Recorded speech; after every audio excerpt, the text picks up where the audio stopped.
Well, good morning, Facebook. It's Friday, July 1st. Sorry, I'm just fixing my phone there. It slipped. Okay.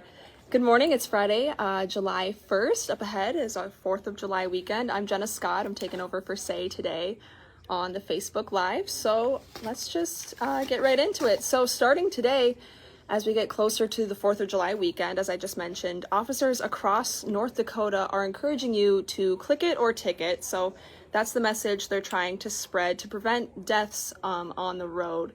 The Highway Patrol says busy roads and drivers not getting buckled are leading to an increase in crashes and deaths. As of last Sunday, there have been 33 deaths on the road just this year alone, and 65% of those people were not wearing their seatbelt. So along with encouraging seatbelt use, troopers say you should use appropriate safety seats for your children, follow all speed limits, and of course, drive sober. And also coming up, police say you should know about your local ordinances before launching any fireworks. So the Fargo Police Department says anyone lighting off or possessing fireworks within city limits could face a $100 fine. So the best way to avoid that is to take the celebration away from home, and the rules for fireworks vary from town to town in North Dakota. For example, in West Fargo, where you can only light them on the 4th itself. And if you notice a disturbance, police say it's important to know which phone number to call. They prefer that you use the non-emergency phone line in Fargo. So that number is 701-235-4493.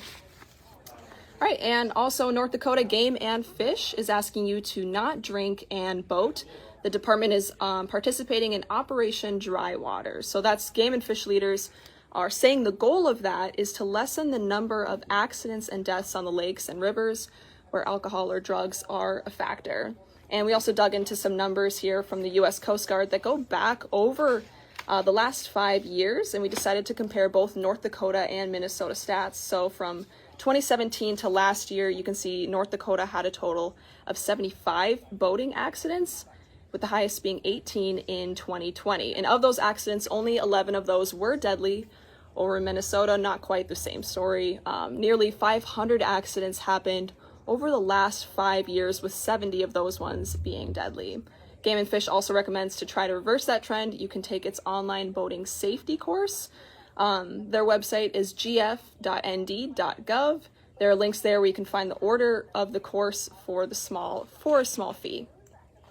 All right, here's a bit of good news for those of you planning to hit the roads this weekend. Gas prices in the U.S. are falling. So according to AAA, the national average for a gallon of gas is nearly $4.84. That's about an 11-cent dip from last week. Right now, North Dakota is sitting at $4.68, and Minnesota is at $4.69.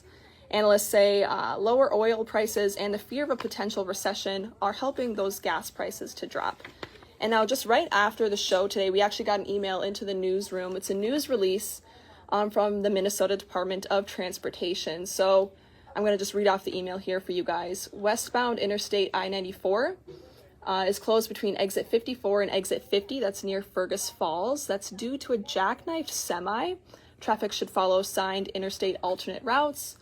I-94 will reopen once the crash has been cleared. So for real-time traffic and travel information in Minnesota, you can visit www.511mn.org, or there's also the 511 app that you can get as well. Okay, moving on. Starting today, Minnesotans who are 21 and older can buy edibles and drinks that have THC in them, the ingredient that is in cannabis that creates a high. A new policy allows people to buy products that contain up to 5 milligrams of THC per serving. That's about half the standard dose found in recreational marijuana products in other states. But a 5 milligram THC edible can cause a high feeling for first-time users. The new THC products must come from legally certified hemp. Okay, we also have an update to a downtown Fargo shooting case that we first told you about last month. The man accused of shooting at 2 people, including a 16-year-old boy, is pleading not guilty. Angel Mlete, he's facing total 3 charges, including aggravated assault and reckless endangerment. We dug into court documents that say investigators took a look at surveillance footage showing that 2 people were punching Mlete, and that's when he fired his handgun more than a dozen times at the pair. Both of those people were hit, but they are expected to be okay.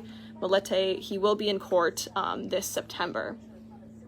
Also, right now, Fargo police are warning the public about a high-risk sex offender who they say is on the loose after he snuck out of his house. He's 36-year-old Ethan Ben Dixon. Police tell us he was convicted back in 2016 on federal charges for sexually abusing a 15-year-old girl.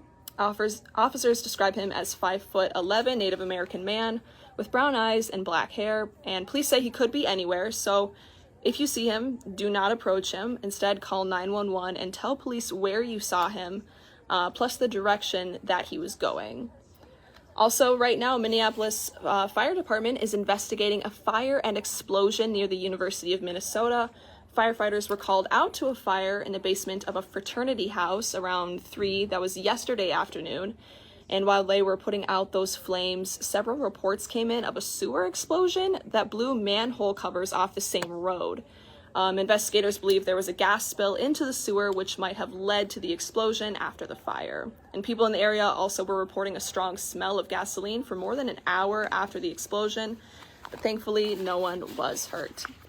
Okay, right now, Homeward Animal Shelter is trying to get one of their furry friends adopted, but that is before he passes an unfortunate milestone. So Chico, the pit bull, spent nearly 400 days going in and out of the animal shelter, which was longer than any other pet. After the pandemic, it's become more common for pets to be at the shelter for months at a time.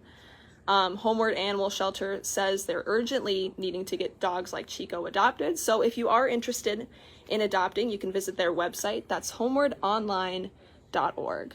And speaking of dogs, for all you dog owners in Grand Forks, you'll finally be able to take your dog to the park near the Greenway. That's just in a matter of hours now. So the Big Lincoln Dog Park is set to open at 8 this morning. So it's actually 8:13 right now. So it's been open for just 13 minutes so far, but more than 3 months after it was closed because of the flooding.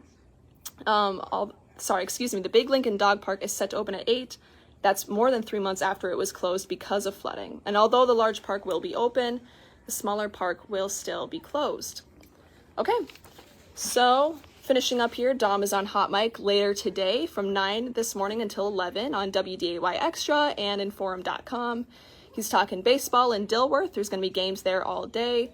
The Minnesota Timberwolves are paying Karl Anthony Towns quite a chunk of change to stay on the team. And we got a big sports weekend coming up ahead, so tune in for that. Also, do not forget, we have a deal right now for just 99 cents a month for your first 3 months. You can get an all-access pass to InForum.com. You can go to InForum.com/subscribe to get that deal. Okay, well, we're wrapping up here. You can tune into our evening newscasts. Those are at 4, 5, 6, 9, and 10. Okay, thank you so much. Have a good day.